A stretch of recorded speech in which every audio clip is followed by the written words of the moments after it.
Thanks for joining us today for this special Retail Innovation Conference edition of the Women's Retail Collective. Today, I am joined by Vitamin Shoppe CEO, Sharon Leite, and this is absolutely a treat for me because Sharon, whether you know it or not, I've been a huge follower of yours for quite a long time. And this is really exciting to have you on the show. So thank you so much for doing this with us today. Well, thanks for having me, Anne. I really appreciate it.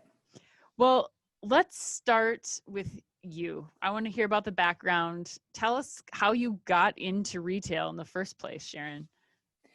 Well, to be quite honest, I needed a job in college, and I fell into it. To be fully transparent, Yeah. and I worked for. I would say my first real retail job was with Express. Okay. Back in the day. Yeah. And grateful that Express is still around. And I fell in love with helping customers, leading teams, and I loved the fashion industry and how it could make people feel when you helped them with a great outfit.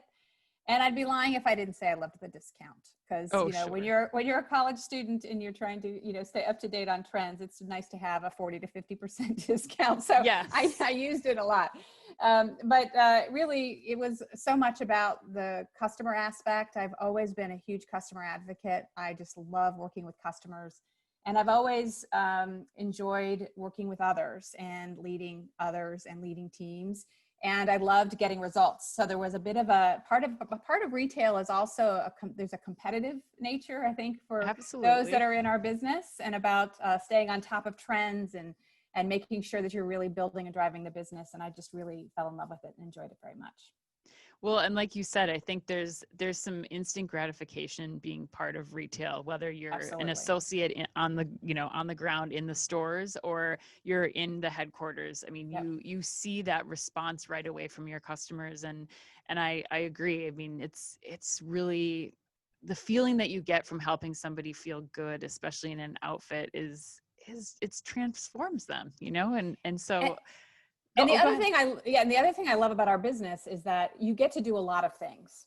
So when you're, in our industry, I've always said I'm a jack of all trades and a master of none, because, someday you're hiring people, someday you're doing merchandising, some days you're marketing, some days it's a constant change. And I love the change and the speed and the acceleration of the industry. And so a big part of it is just how the industry operates and the constant change in the industry. And I just fell in love with it and still do.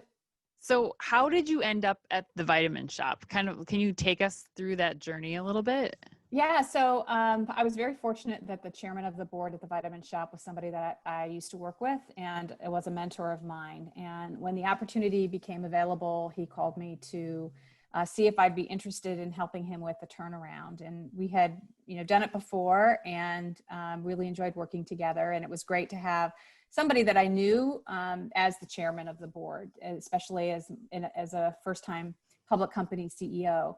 And so that was certainly a hook, if you will, Right. in terms of getting me to the Vitamin Shoppe. But, in any company I come to work for, a big part of it is the history that you do, and kind of understanding how the business came to be, and understanding the financial performance, and looking at what's possible, shopping it as a consumer, understanding kind of where it could go. And what I loved about the opportunity at the Vitamin Shoppe was the opportunity to demystify the experience, because I find the category very complicated, especially for people that don't know it.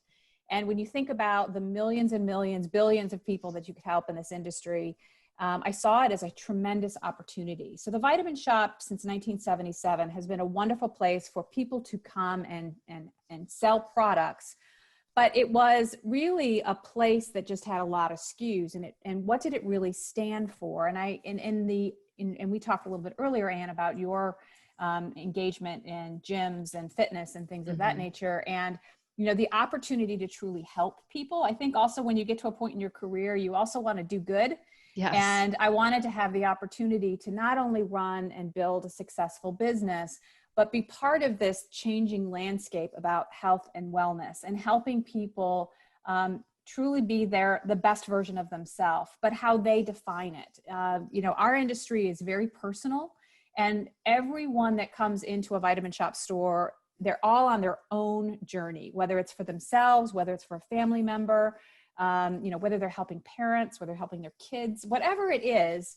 Everybody has a very personal story, and I found it a great opportunity to really stand for something, not only in this space, but also in the retail industry, and bring health and wellness to everyone.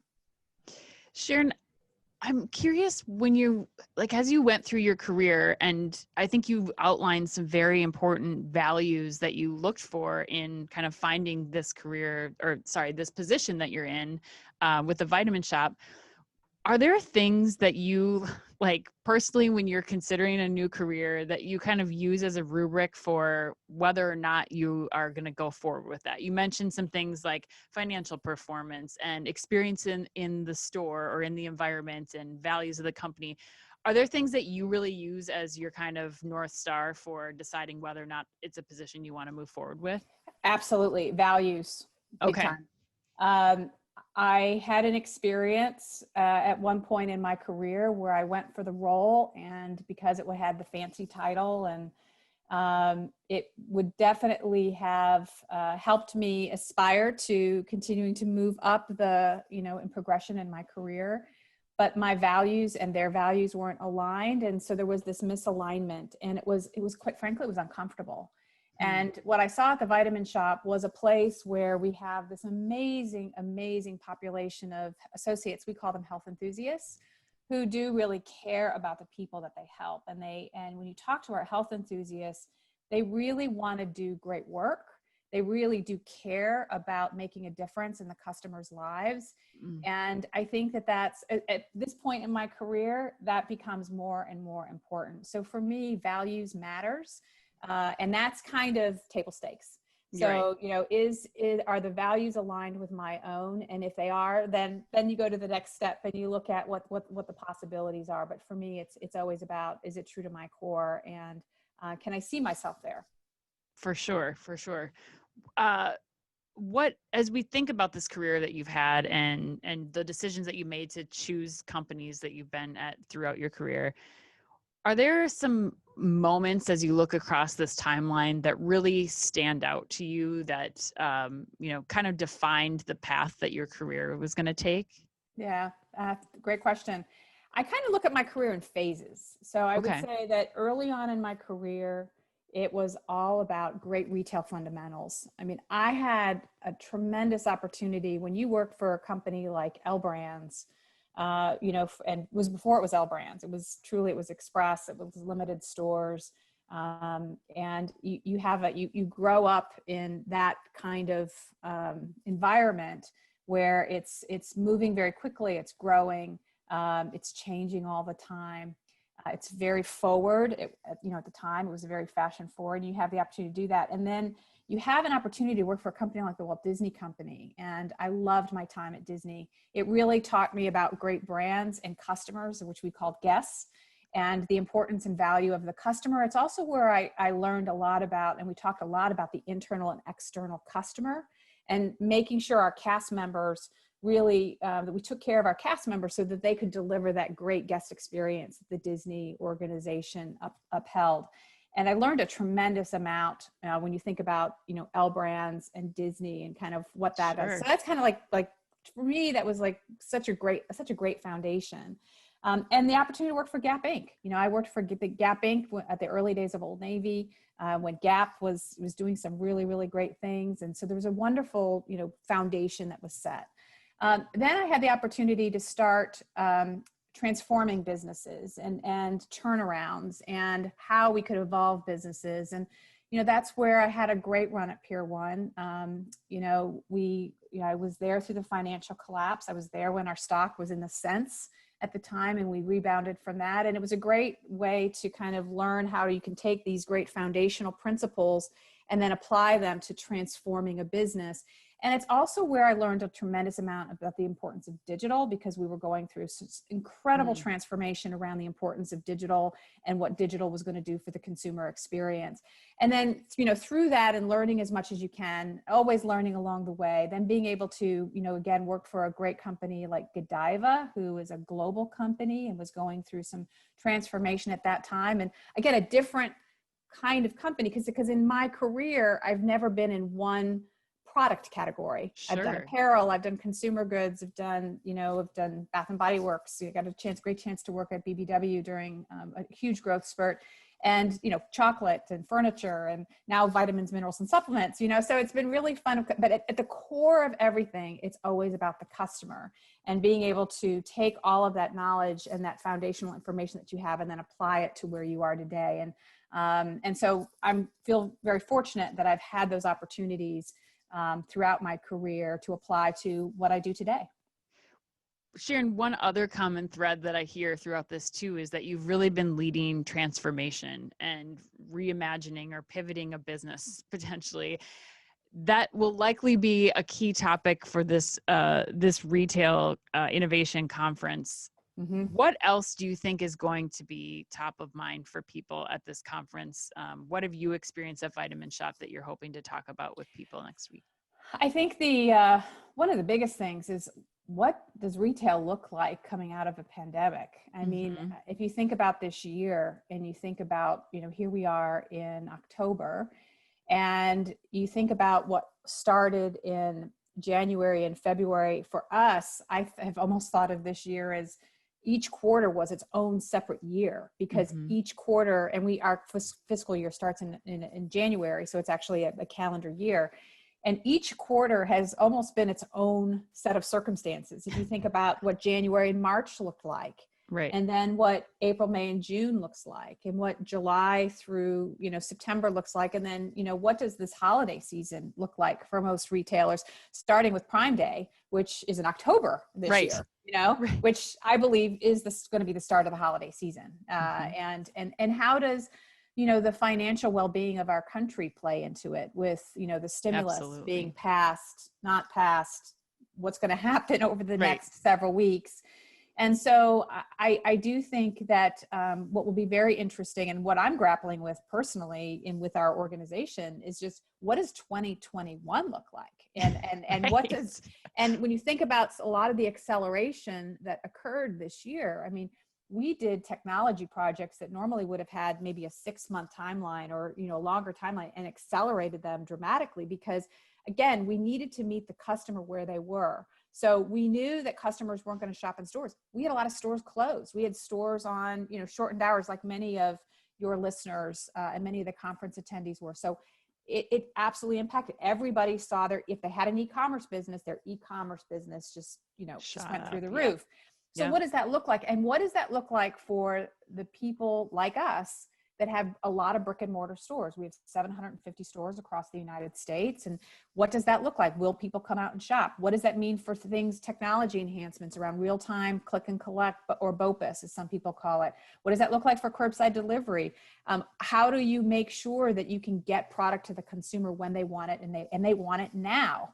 So that was, something we did with Instacart in the last, 30 to 45 days, where we launched an exclusive partnership with them. So because we can get the product to the customer faster than Amazon can by using an Instacart. I mean, literally, we have customers that will get their products in 2 to 3 hours, and they never have to leave their home. So I think there's a lot of uncertainty in our business. And I think that it's important for retailers to really understand who they are at the core, what they want to deliver for their customer experience. And again, how do they meet the customer where the customer is?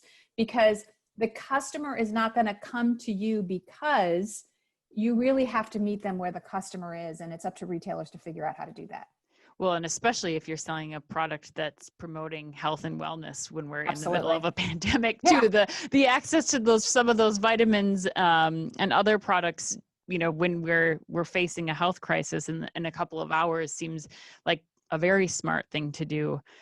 I'm curious, Sharon, if you're going to be speaking at this conference, but if you were kind of to put what you've learned, especially in the last 6 months, the transformations that you've made. And even like, I want to talk about too, the pilots that you did with LA Fitness earlier on, pre-pandemic.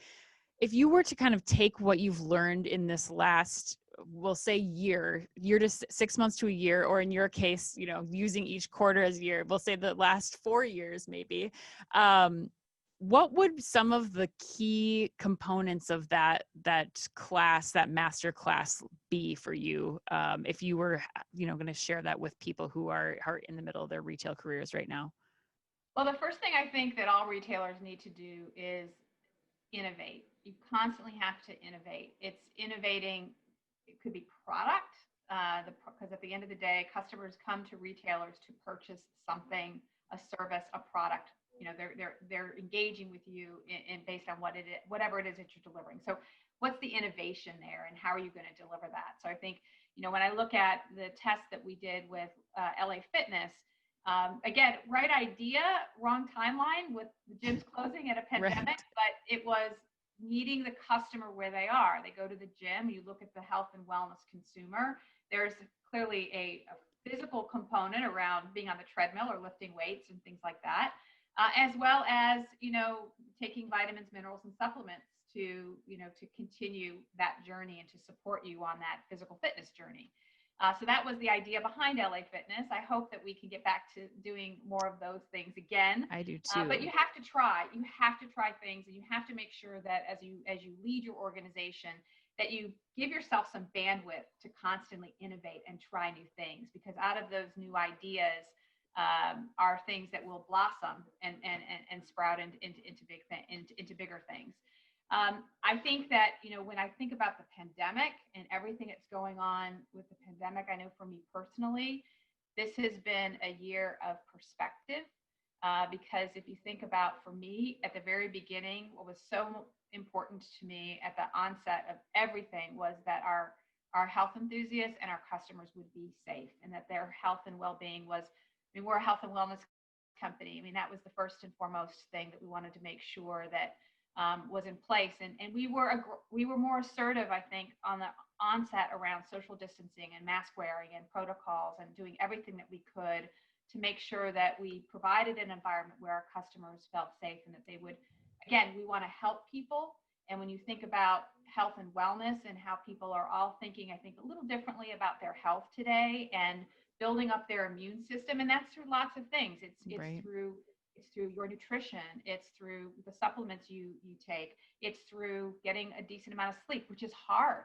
People are stressed out, and right. The pandemic has impacted people all very personally as well. And so, when I think about, the agility that we've had as an organization, again, not only meeting our customers where they are, but our internal customers, our associates, how do we make sure that we have the empathy to make sure that we understand that we've got parents that do great work at the Vitamin Shoppe that are also teachers for their kids, mm-hmm. because their kids are home from school, or they're taking care of an elderly parents and they want to make sure that they stay healthy. So agility has been incredibly important, and giving people flexibility has been key. And I think the third competence, I would say, has been just to continue to persevere. Mm-hmm. We will all get through this, doing it together. I think that is kind of been a bit of an overused statement you see it out there, but I do think doing it together is very important. There are strength in numbers, and when you can do it with a team that really is on board with a mission that really wants to do good, I do think it makes a huge difference. And so we will continue that journey to make sure that we do everything that we can to be there for our customers, to help them through this, because we do believe that we can help and we can provide solutions to be a small sliver of hope and happiness in terms of getting through this pandemic. What keeps you going, Sharon? How are you staying positive and inspired through all of this? Is there some activity that you do? Are you listening to podcasts, or where do you find your inspiration to keep so positive day to day? How are you doing it? Truthfully, I'm incredibly inspired by my team. They have been rock stars through everything. And the way they have led this organization, the way they show up every day for our customers through what I would consider heroic efforts is absolutely inspiring. And so my job as CEO of the Vitamin Shop is to communicate as often and as transparently as I possibly can, to have hopefully, as empathetic as an ear as I can. We're going through a lot in our country right now. And, whether it's the things that through the Black Lives Matter, what we could do on, with the movement around the Black Lives Matter movement, around inclusion and diversity, I think is really important. And being able to lead that effort, I think is very important to us and our values at the Vitamin Shop, because we do have a very diverse workforce, because we have a very diverse customer base. And so again, going back to meeting the consumer where the customer is, I want to make sure that we also have an internal team and our health enthusiasts reflect those values. It all goes back to those values that I talked about early on. And we absolutely want to make sure that we are supportive and we are delivering a great service to the communities that we serve. And so couldn't be prouder, of our team at the Vitamin Shop. They've just done an exceptional job and they inspire me every day. What is left on your career bucket list, Sharon? What do you want to do as we think forward? We're moving beyond 2020. We're going into 2021 and beyond. What do you want to do? What's on your list? Well, there's the day job of making sure that the organization continues to operate as effectively, and we continue to grow the businesses we aspire to do, and we have plans to continue to do so in obviously a very challenging environment. I think for me, there are a couple things. One is the opportunity to give back. And when I say give back, it's pretty multi-pronged. It's about making sure that I've been really lucky in all of my retail career where I had wonderful coaches and mentors that helped me along the way.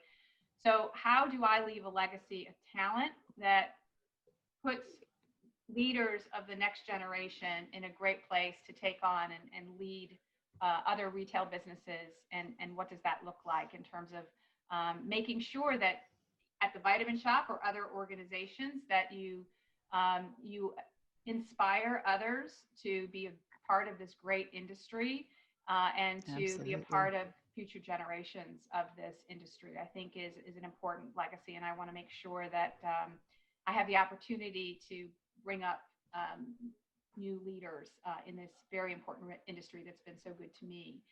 The other thing is giving back to our communities and making sure, and for the Vitamin Shop, we are very passionate about nutrition and making sure that the consumer and that everyone should have good access to nutrition. And so you're going to see us continue to drive this message around giving back and making sure that especially kids have the nutrition that they need to grow.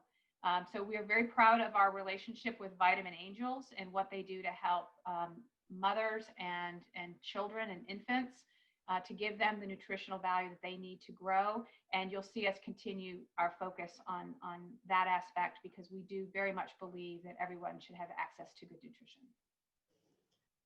That's incredible. I will be watching closely as you move those forward, both of those programs, and to see what kind of legacy that you can leave behind to the people who are just coming into their retail careers. You certainly are already doing a really tremendous job of that, Sharon, by just setting an example and doing what you do so well every day.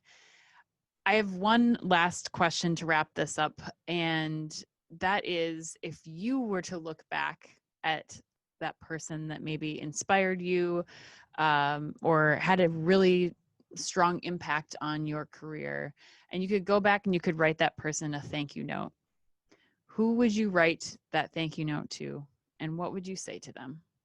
Well, it wouldn't be one person, it would be two. Okay. It would be my parents. Okay. Because my parents instilled an incredible work ethic in the ability to do good. And my dad, I always grew up as a kid hearing my dad in the back of my head saying, if you're not going to just go do a great job, not a good job, a great job, and you're not going to give it your all, then don't bother. And I've always tried to, in anything I do, whether it's my work life, my family life, my personal life, whatever it is, I always try to give it my all, because I want to make sure that if it failed, that I knew why it failed and what I could learn from that to make it better the next time. So definitely my father, hearing him every day. And I was just with my parents last week. It's the first time I've seen them in quite some time. And my dad and I talked about that again last week when we were together. And then the other one, of course, is my mother, who is the most generous, kind-hearted person you'd ever want to meet. And she just instilled the values of how you treat others and making sure that you always treat others with dignity, respect, give them the benefit of the doubt, positive intent, lead with empathy. And I'm just grateful that I had the combination of the two, because it definitely has made me who I am today. Sharon Leite, thank you so much for sharing your story with us, for sharing everything you've been through in the last few years and months. We are so fortunate to have had you on the show. Thank you so much. Well, thanks for having me. It's great to be here. And best wishes with the conference. If you could have your own concert with 3 bands, dead or alive, who are you choosing? Oh, concerts, dead or alive. I'm a big concert goer, so I would say U2. Oh, nice. Absolutely loved seeing U2. We saw them in Torino, Italy, which was awesome. Oh, and let's see, I love Justin Timberlake. I think it's just a fun concert. And I had a great time. Part of it was who I was with and kind of where our seats were, but had a great time at Coldplay.